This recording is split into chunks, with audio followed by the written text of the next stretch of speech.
Abu Bakar. Contohnya, di akhir surat Luqman, salah satu yang ghaib adalah mafil arham. Apa yang di dalam rahim. Oke. Tapi Abu Bakar bisa tebak gak? Bisa tebak ya? Apakah Abu Bakar melanggar kaidah kewalian, mengetahui sesuatu yang gaib? Enggak, Abu Bakar dikasih tahu, maka dia tahu. Abu Bakar mah nggak tahu. Tapi jika dia diberi tahu, maka dia akan menjadi tahu. Nah, ini kembali ke pikiran orang tadi. Oh, nggak mungkin wali mah, kewalian nggak ada yang tahu, hanya Allah yang tahu, kan gitu. Dijawab lagi sama beliau. Bukankah orang-orang yang dikenal sebagai wali dari dulu kamu tahu? Orang Madura tahu Syekhana Khalil. Orang NU tahu Hadratus Syekh, muridnya Maulana Khalil. Hasyim Asy'ari. Begitu wali punya murid jadi wali. Ini rumus ya. Wali kalau punya murid jadi wali. Tapi kalau gurunya karakternya si bayi, buas, emosional, muridnya emosional semua, antum lihat aja. Ya kan? Gurunya culas, muridnya culas.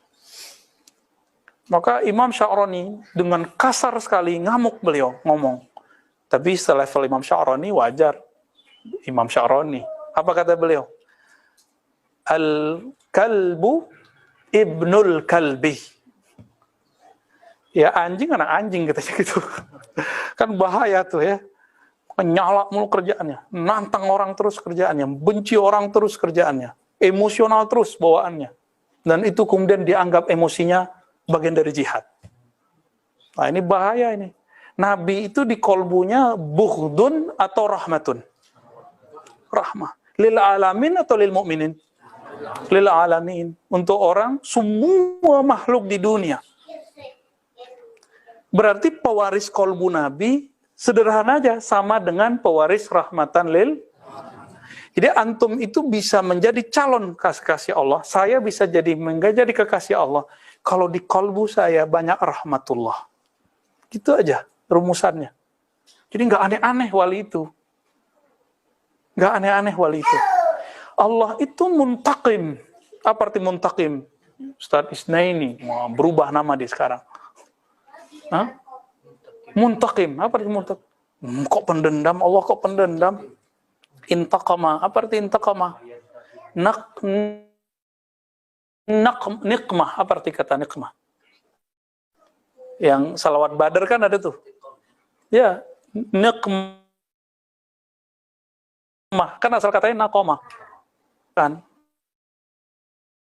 Maka muntakim yang maha membalas dengan orang kalau berburuk ya dibalas buruk oleh Allah Ta'ala. Setimpal gitu. Maha pembalas. Allah suka balas-balas juga. Allah itu nggak diam-diam aja, juga bisa balas kok. Itu Allah membalas bukan dengan kebencian, ingat. Tapi pembalasan Allah itu karena sayang. Maka Allah idza ahabba qauman ibtalahum, hadis sahih. Allah jika cinta satu kaum, maka Allah kemudian menguji mereka. Ibtala itu kan ditampar-tampar, digampar-gampar, jatuh bangun. Ada yang ibtala bisyar, ada yang ibtala bil khair. Kan di Quran ada 3 ayat minimal ya. Wa nabluhum, ya kami uji mereka ya. Ayatnya itu ada yang mengatakan khair, syar, ada hasanah, ya, sayyi'ah. Jadi Allah itu supaya kita jadi benar-benar al-insan al-kamil, maka diaduk-aduk terus. Itu yang mana ibtila. Kue kalau nggak diaduk jadi kue nggak? Nggak jadi kue kan? Ya. Maka diaduk dulu baru jadi. Siapa yang ngaduk? Husain. Atau orang yang udah jago? Iya. Dosen di kampus saja harus punya sertifikat. Masa mau ngaduk-ngaduk kolbu murid nggak punya sertifikat atau izin? Nggak punya izin dari gurunya, mau ngaduk-ngaduk kolbu murid dia nggak jadi bubur. Jadi kacau murid. Nggak usul ilallah, nggak sampai kepada Allah ya. Jadi kalau seandainya wali itu nggak diketahui, semuanya ya tersembunyi, hilang, nggak ada di depan manusia, gaib. Maka yang kita sebut tadi itu terkenal nggak tuh? Ya, yang lebih tinggi dari wali, nabi, kok bisa terkenal? Bahkan kuburan yang masih bisa kita cek sekarang kan, yang paling tua kan kuburan Nabi Ibrahim. Udah ke atas sudah nggak ada yang sahih tuh riwayatnya. Datang ke Hebron, ya, Imam Ibnu Katsir itu, jadi dulu kita baca waktu masih zaman-zaman 2006-2007, Nabiullah Ibrahim dan keluarganya dikuburkan di Hebron. Saya mikir Hebron itu di mana? Ternyata pernah kita bawa ke sana. Ya, di sana banyak tuh ya, anaknya Ishak, ya, mantunya Rifko, namanya Rifko, kira nama orang Jawa kan. Ya, Rifko, lengkap. Dan uniknya Pak, itu masjid plus sinagog. Di musim Maulid, sinagog jadi masjid. Di musim perayaan orang-orang Yahudi, sinagog jadi masjid jadi sinagog. Ini mah agak sulit logikanya, kok bisa begitu. Ya, mereka sudah MOU. Ya sulit sih. Ya, saya nggak bilang itu boleh ya. Ya muskil aja lah. Ya. Wa a'lam Allahu ala lisani rasulih katsiran min 'abidihi bi syaqawatihim wa sa'adatihim misla Abi Bakr wa Umar radhiyallahu ta'ala anhu haitsu syahida lahumā bil jannah. Antum bilang bahwa yang tahu orang ini masuk surga neraka itu cuma Allah. Terus gimana dengan Nabi memberitahu Abu Bakar fil jannah, Umar fil jannah, ada kan? Maka disebutlah mereka al-asyarah al-mubasysyirina bil jannah.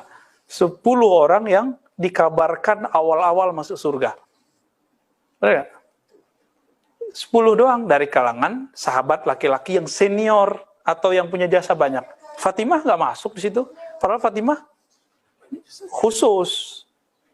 Setelah saya meninggal, kamu yang duluan nyusul. Coba. Ali aja nggak dikasih tahu. Aisyah nggak dikasih tahu. Yang pertama dikasih tahu cuma Fatimah. Oke. Apalagi? Nabi SAW lagi jihad. Tiba-tiba sahabat bilang, "Wah ya Rasulullah, itu orang jago tuh jawara. Banyak yang tewas sama dia. Kayaknya dia tinggi makomnya." Apa kata Nabi? La finnar. Masuk neraka. Berarti Nabi tahu dia masuk neraka atau masuk surga. Pasti antum akan bilang nanti, oh itu kan Nabi. Ya belum tentu juga kan, Nabi ngasih tahu lagi ke Hudzaifah al-Yamani. Maka Umar kemudian ketika ada orang meninggal nanya, huwa minhum abla. Bagian dari mereka atau tidak? Jadi ilmu itu diwariskan ke Hudzaifah. Jadi itu bisa diwariskan teman-teman. Warisnya karena itu jatuhnya di ruh, di kolbu, maka hanya orang yang sadar dengan ruhnya, yang merasakan kolbunya yang bisa mewaris